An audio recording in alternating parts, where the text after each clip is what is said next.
বন্ধুরা, আপনারা কি জানেন পৃথিবীর সবচেয়ে শক্তিশালী দোয়া কোনটি? সেটা কিন্তু কোনো পীর বা দরবেশের দোয়া নয়, সেটা হচ্ছে আপনাকে দেওয়া আপনার মায়ের দোয়া। বন্ধুরা, আপনারা কি জানেন পৃথিবীর সবচেয়ে সহজ হজ কোনটি? পৃথিবীর সবচেয়ে সহজ হজ হচ্ছে আপনার মায়ের চেহারার দিকে আপনার একবার ভালোবাসার নজরে তাকানো। আপনি কি জানেন জান্নাতের দরজা কোথায়? মায়ের পায়ের নিচেই সন্তানের বেহেশত। তাই আপনার জান্নাত কিন্তু আপনার ঘরেই আছে। তাই সময় নষ্ট না করে মায়ের সেবা যত্ন করুন এবং আপনার জান্নাত নিশ্চিত করুন। আমাদের বাড়ির প্লট যত বড় হয় আমাদের বাড়িটা কিন্তু অত বড় হয় না। আমাদের বাড়িটা যত বড় হয় আমাদের বাড়ির দরজাটা কিন্তু অতটা বড় হয় না। আমাদের বাড়ির দরজাটা যতটা বড় হয় আমাদের যে দরজাতে যে আমরা তালা ঝোলাই সেই তালাটা কিন্তু অতটা বড় হয় না।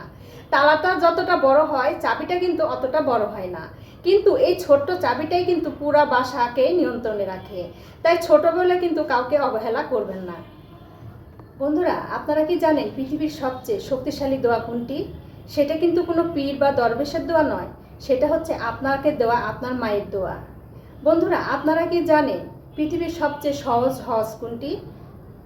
পৃথিবীর সবচেয়ে সহজ হজ হচ্ছে আপনার মায়ের চেহারার দিকে আপনার একবার ভালোবাসার নজরে তাকানো।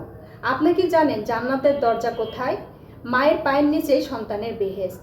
তাই আপনার জান্নাত কিন্তু আপনার ঘরেই আছে। তাই সময় নষ্ট না করে মায়ের সেবা যত্ন করুন এবং আপনার জান্নাত নিশ্চিত করুন। আপনার নিঃশ্বাস নিতে কষ্ট হচ্ছে না তো? তাহলে বলুন আলহামদুলিল্লাহ।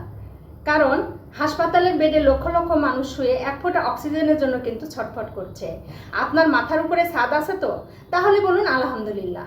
কারণ আজকে রাতে অসংখ্য মানুষ খোলা আকাশের নিচে ঘুমাবে। আপনার ঘরে খাবার আছে তো? তাহলে বলুন আলহামদুলিল্লাহ। কারণ অনেক মানুষই জানে না পরের বেলা রিজিক তাদের কপালে জুটবে কিনা। আল্লাহর কাছে কোনো বিষয় নিয়ে অভিযোগ করার আগে এটা ভাবুন যে আপনার কাছে যেটা আছে সেটা হয়তো অন্য কারো সারা জীবনের স্বপ্ন। তাই সব কিছুর জন্য বলুন আলহামদুলিল্লাহ। বন্ধুরা, আমরা ঘর সাজানোর জন্য অনেক ধরনের গাছ কিন্তু আমরা ঘরে রাখি।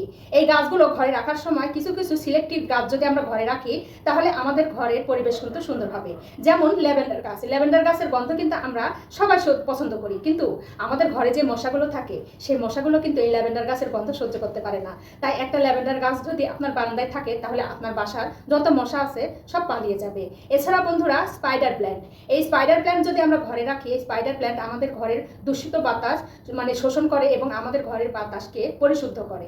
এছাড়াও বন্ধুরা, আমরা যদি স্নেক প্ল্যান্ট ঘরে রাখি, এই স্নেক প্ল্যান্টটা আমাদের ঘরের বাতাস পরিশুদ্ধ করে। এছাড়া বন্ধুরা, অ্যালোভেরা গাছের উপকারিতার কথা কিন্তু আমরা বলে শেষ করতে পারবো না।